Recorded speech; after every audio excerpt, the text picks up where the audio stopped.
Hello दोस्तों, स्वागत है आपका अपने YouTube channel Rupesh study centre में। दोस्तों आज हम करने वाले हैं क्लास 10th का दोस्तों मोस्ट इम्पोर्टेंट जीवन परिचय। दोस्तों अगर आप भी क्लास 10th में हो और आप भी दोस्तों क्लास 10th में हो तो आज की वीडियो आपके लिए दोस्तों वेरी इंपॉर्टेंट होने वाली है, क्योंकि दोस्तों आज यहाँ से आपको पूरा 5 नंबर दोस्तों क्या है कि पक्का होने वाला है। दोस्तों 5 नंबर जो है आपका बिल्कुल पक्का होने वाला है, इसलिए दोस्तों इस वीडियो को बिल्कुल भी मिस मत कीजिएगा, क्योंकि दोस्तों आज हम करने वाले हैं क्लास 10th जयशंकर प्रसाद का जीवन परिचय कक्षा 10 वालों के लिए। वो दोस्तों क्या करने वाले हैं हम जयशंकर प्रसाद जीवन परिचय कक्षा 10 की क्लास का होगा। दोस्तों अगर दोस्तों आप भी कक्षा 10 में हो, क्लास 10th में हो, तो इस वीडियो को आप जरूर देखना, क्योंकि दोस्तों आपको पता होगा कि पहले दोस्तों जो आता था जीवन परिचय वो 3 नंबर का आता था। कितने नंबर का?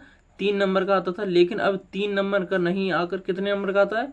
5 नंबर का, यानी दोस्तों 5 मार्क्स का आता है। और दोस्तों आपको पता ही होगा, अब जितने प्रीवियस पेपर आपने पढ़े होंगे तो आपको पता होगा दोस्तों कि जयशंकर प्रसाद का जो दोस्तों जीवन परिचय है वो हर साल लगभग पूछा ही जाता है, यानी एक आधी साल ऐसा है जो मिस हुआ, नहीं तो हर साल इसका जीवन परिचय आता ही आता है। और दोस्तों तो आपको वही जीवन परिचय एकदम शुद्ध भाषा में और अपनी लैंग्वेज यानी अपनी भाषा में एकदम शुद्ध हिंदी में कैसे लिखना है दोस्तों, वही मैं आज आपको बताने वाला हूँ। और दोस्तों मैंने अपनी भाषा में इस जीवन परिचय को लिखा है। दोस्तों सिर्फ मैंने जो जितना लिखा है जीवन परिचय उतना लिखोगे तो मैं दोस्तों गारंटी देता हूँ आपके दोस्तों 5 नंबर जो हैं वो बिल्कुल यहाँ से पक्के हो जाएंगे, आपके 5 नंबर कहीं भी नहीं गए। ये जीवन परिचय दोस्तों 2024 वालों के यूपी बोर्ड वालों के लिए है। वो दोस्तों अगर दोस्तों आप यूपी बोर्ड में हैं तो इस वीडियो को जरूर देखना। चलिए दोस्तों हम वीडियो को शुरू करते हैं। तो दोस्तों देखिए इसमें क्या है, हम क्या लिखेंगे। सबसे पहले हम हेडिंग डालेंगे कि जीवन परिचय। सबसे पहले हेडिंग डालेंगे हम जीवन परिचय। आप ब्लैक पेन से डालना दोस्तों, मैंने इसमें कलर से डाल दिया आपको अच्छे से दिखे, इसलिए आप ब्लैक पेन से इसमें हेडिंग डालना जीवन परिचय। फिर उसके बाद लिखना कि जयशंकर प्रसाद का जन्म सन 1889 यानी दोस्तों 1889 ईस्वी में काशी के प्रतिष्ठित वैश्य परिवार यानी दोस्तों वैश्य परिवार किसको कहते हैं? वैश्य परिवार कहते हैं जो दोस्तों थोड़ा गरीब परिवार होता है, यानी एक तरह से मान लिए कि गरीब परिवार को ही वैश्य परिवार कहते हैं। गरीब परिवार में हुआ था, यानी दोस्तों इनका जो जन्म था वो कितने में हुआ था? दोबारा रिपीट कर रहा हूँ कि जयशंकर प्रसाद का जन्म सन 1889 ईस्वी में काशी के प्रतिष्ठित वैश्य परिवार में हुआ था। यहाँ तक दोस्तों आपको लिखना है। फिर उसके बाद क्या लिखना है? ये दोस्तों जो मेन चीज़ है ना वही आपको शुरुआत में लिखना है, और वही मैं दोस्तों आपको पहले लिखा है, क्योंकि जो दोस्तों एग्जामिनर होता है वो शुरुआत को ही देखता है। और दोस्तों आपको ने शुरुआत से ही अच्छा लिखा है ना दोस्तों, तो आपका एक भी नंबर नहीं कटेगा। तो हम आगे पढ़ते हैं। आगे लिखा दोस्तों कि काशी में उनका परिवार सुगनी साहू, यानी दोस्तों उनका पहचान थी एक सुगनी साहू के नाम से प्रसिद्ध था। यानी दोस्तों उनका जो परिवार था काशी में, दोस्तों याद रखना कि काशी में इनका जन्म कहाँ हुआ था? काशी में ही हुआ था, तो काशी में ही तो होगा ना। तो काशी में उनका परिवार सुगनी साहू के नाम से प्रसिद्ध था।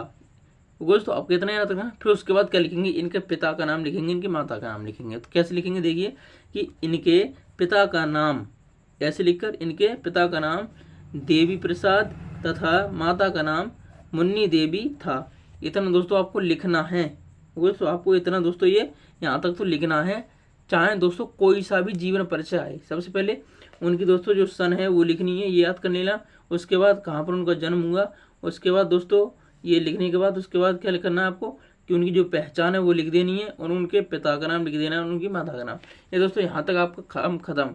यहीं पर दोस्तों आपको एग्जामिनर है ना वो 1 से 1.5 नंबर यानी दे देता है, आपको इतना लिखने पर ही दे देता है, क्योंकि दोस्तों ये दोस्तों जो मेन है ना यानी ये मानिए बहुत इंपॉर्टेंट है। तो इसके बाद आप जो भी लिखोगे वो अपने मन से बनाकर भी लिख सकते हो।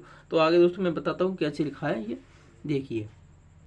ठीक है, यहाँ तक हो गया भैया कि ये तम्बाकू के एक प्रसिद्ध व्यापारी थे। यानी दोस्तों इसमें क्या आ गया? एक तम्बाकू आ गया, जो तम्बाकू का ये दोस्तों प्रसिद्ध व्यापारी थे, यानी ये भी एक हमारा मेन पॉइंट हो गया। बचपन में ही पिता की मृत्यु हो जाने से इनकी प्रारंभिक शिक्षा घर पर ही हुई। यानी दोस्तों जो इनके पिता की बचपन में मृत्यु हो गई थी उससे क्या हुआ कि इनके दोस्तों जीवन पर थोड़ा प्रभाव पड़ा, यानी असर पड़ा। उससे क्या करा कि इन्होंने दोस्तों जो अध्ययन किया यानी पढ़ाई की वो उन्होंने कहाँ पर की? घर पर ही की। वो दोस्तों कहाँ पर की? घर पर ही की। आपको दोस्तों ऐसे याद रखना है। फिर उसके बाद इन्होंने क्या क्या पढ़ा वो लिखना है। तो यहाँ लिखेंगे इन्होंने स्वाध्याय से घर पर ही स्वाध्याय यानी दोस्तों क्या कहते हैं, अपने आप से यानी स्वयं से ही। हिंदी, अंग्रेजी, संस्कृत, उर्दू, फारसी का गहन अध्ययन कर लिया। यानी दोस्तों जो ये इतने सारे सब्जेक्ट हैं, क्या है, हिंदी है, अंग्रेजी है, संस्कृत है, उर्दू है, फारसी है, इनका दोस्तों क्या किया इन्होंने, गहन यानी बहुत अच्छी तरह से इनका अध्ययन कर लिया। उसके बाद क्या कि जो उच्च शिक्षा के लिए सर्वप्रथम इनका नाम क्वींस कॉलेज, यानी जो दोस्तों आप कर रहे हो किसी भी कॉलेज से कर रहे होंगे, उसका नाम कुछ भी हो सकता है, ऐसे ही इनका नाम, जो इनका नाम लिखा था वो किस में लिखा था, क्वींस कॉलेज में। तो क्वींस कॉलेज में इनका नाम लिखा था, ये दोस्तों मेन पॉइंट हो गया। मैं लिखवाया गया लेकिन स्कूल की पढ़ाई में मन न लगा, यानी जो दोस्तों स्कूल की पढ़ाई थी उनमें इनका मन नहीं लगा, और क्या हुआ, इनका विद्यालय छूट गया। यही होता है, सभी के साथ होता है, क्योंकि दोस्तों जिस कॉलेज में हमारा मन नहीं लगता या पढ़ने में अच्छा नहीं लगता या दोस्तों उस कॉलेज में अच्छी फैसिलिटीज नहीं होती, तो क्या कहते हैं, हम उस कॉलेज को छोड़ देते हैं। यहाँ पे दोस्तों हम किसी नई कॉलेज में दाखिला करवा लेते हैं, तो उससे हमारा क्या होता है कि पढ़ाई अच्छी होती है। तो इसमें क्या लिखेंगे कि उनका पढ़ाई में मन नहीं लगा, और क्या हुआ कि विद्यालय उनका क्या हुआ, छूट गया। तो इन्होंने बीच में ही विद्यालय छोड़ दिया। उसके बाद क्या किया कि इनकी शिक्षा दीक्षा यानी शिक्षा दीक्षा जो इनकी देखरेख करने वाले थे वो कौन थे, का प्रबंधक इनके बड़े भाई शंभुनाथ जी। ये दोस्तों ये मेन पॉइंट हो गया कि शंभुनाथ जी ही किया करते थे। यानी दोस्तों जो इनकी पढ़ाई की थी, यानी जो दोस्तों पढ़ाई लिखाई जो भी था उन सब की ये देख रेख कौन करते थे, शंभुनाथ जी ही करते थे। प्रसाद जी, दोस्तों जो प्रसाद जी थे वो क्या थे, स्वतंत्र रूप से काव्य रचना के मार्ग पर बढ़ने लगे। यानी दोस्तों जो प्रसाद जी थे, जयशंकर प्रसाद थे, वो क्या करते थे कि स्वतंत्र यानी अपने आप ही पूर्ण स्वतंत्रता से वो क्या करने लगे, काव्य रचना, यहाँ पर लिखा है ना कि काव्य रचना के मार्ग पर बढ़ने लगे। इन्हीं दिनों इनके बड़े भाई शंभुनाथ जी का स्वर्गवास हो गया। यानी दोस्तों क्या हुआ कि जब ये दोस्तों आगे बढ़ने लगे अपने काम में, तो उनके बड़े भाई का स्वर्गवास हो गया। यद्यपि यानी इसके बाद प्रसाद जी बड़े संयमी थे, यानी वो दोस्तों बहुत ही संयमी यानी बहुत ही स्वभाव के बड़े अच्छे थे, किंतु संघर्ष और चिंताओं के कारण इनका स्वास्थ्य क्या हुआ कि खराब हो गया।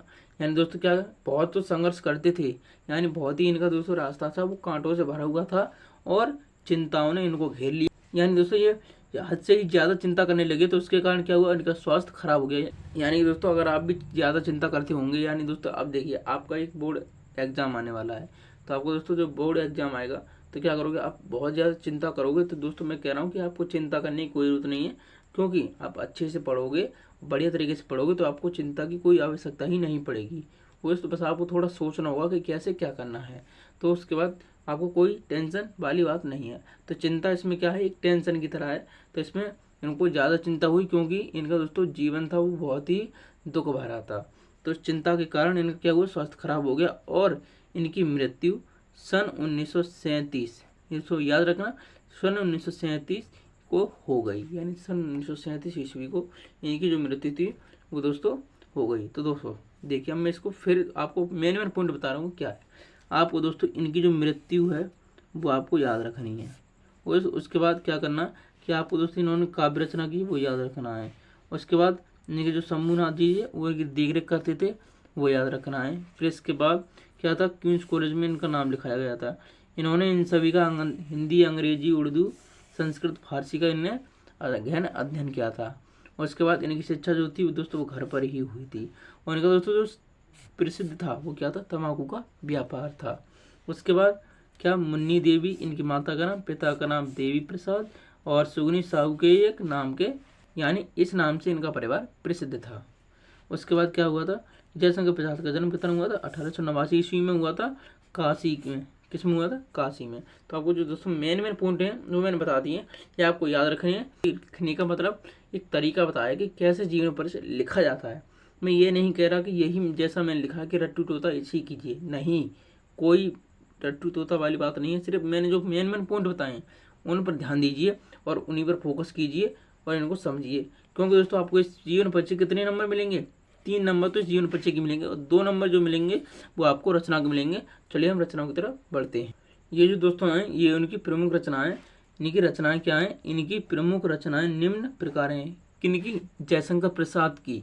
दोस्तों तो इनकी जो पहली रचना है वो क्या है, काव्य है। काव्य में इन्होंने क्या लिखा है वो देखिए कि आंसू, कामायनी, लहर, झरना। ये दोस्तों जो कामायनी है ना, ये दोस्तों वेरी इंपॉर्टेंट रचना है, क्योंकि दोस्तों ये ऑब्जेक्टिव टाइप में भी आ जाती है। अब आपको दोस्तों पता होगा कि 20 क्वेश्चन जो है, 20 क्वेश्चन जो कहते हैं ऑब्जेक्टिव टाइप होते हैं, तो ये दोस्तों उसमें पूछ सकता है कि कामायनी किसकी रचना थी, या फिर कामायनी रचना के रचनाकार कौन है, ऐसे ही पूछ सकता है। तो आपको दोस्तों ये जो है इन सभी को अच्छे से याद कर लेना होगा। और दोस्तों इसके दोस्तों आपको 2 नंबर मिलते हैं। तो अब मैंने यहाँ पर 4 लिख दिए, अब 4 लिखने की कोई जरूरत नहीं, 2 लिख सकते हो, 3 लिख सकते हो, 4 भी लिख सकते हो, कोई दिक्कत नहीं, वो आपके ऊपर है कि आप कितना लिखते हो। लेकिन हाँ, 2 तो आपको कन्फर्म ही लिखना है, क्योंकि ये दोस्तों 2 हैं, तो 2 में कितनी आ जाएंगी, इसमें कितनी है, 1 2 3 4 है, और 3 इसमें, यानी आपकी दोस्तों जो है कि 6-7 के करीब रचनाएं हो जाएंगी। तो इस पर 2 नंबर आपको आसानी से मिल जाएंगे। तो आगे देखते हैं आगे कौन सी है। आगे हमारी दोस्तों कहानी। कहानी में क्या, आंधी है, इंद्रजाल, छाया। ये दोस्तों आपको तीनों ही आपको याद कर लेनी है। मैं दोस्तों कह रहा हूँ कि ये जो दोस्तों ऊपर वाली जो 2 है ना, ये तो आपको कन्फर्म याद करनी ही है, और ये दोस्तों आपकी मर्जी है, आप याद करना या फिर ना करना। तीसरी है उपन्यास, तितली और कंकाल। चौथी है नाटक, चंद्रगुप्त और स्कंदगुप्त और अजातशत्रु। यानी रचना तो इनकी बहुत है दोस्तों। मैंने क्या किया कि मेन जो इम्पोर्टेंट रचना है वही इसमें ली है, ताकि आपको ज़्यादा रट्टूता ना करना पड़े और आपको आसानी समझ में भी आ सके। मैंने क्या किया कि इन सबको लिख लिया टॉपिक वाइज, उसके बाद इनमें जो रचना की है वो लिख ली। अगर मैं दोस्तों इन सभी को मिक्स लिख देता, ये नहीं लिखता, तो आपको दोस्तों याद करने में या समझने में थोड़ा दिक्कत होती। तो इसीलिए मैं इस प्रकार लिखा, ताकि आपको अच्छे से समझ में आ सके। तो दोस्तों बस आज के लिए सिर्फ इतना ही। अगली वीडियो आपको दोस्तों किस जीवन परिचय पर चाहिए, ये कमेंट बॉक्स में आप जरूर बताना। वो दोस्तों वीडियो पसंद आई हो तो वीडियो को लाइक करना, शेयर करना, और चैनल पर नए हो तो चैनल को सब्सक्राइब तो जरूर कर ही लेना। तो चलिए दोस्तों, फिर मिलते हैं अगली वीडियो में। तब तक के लिए जय हिंद, वंदे मातरम।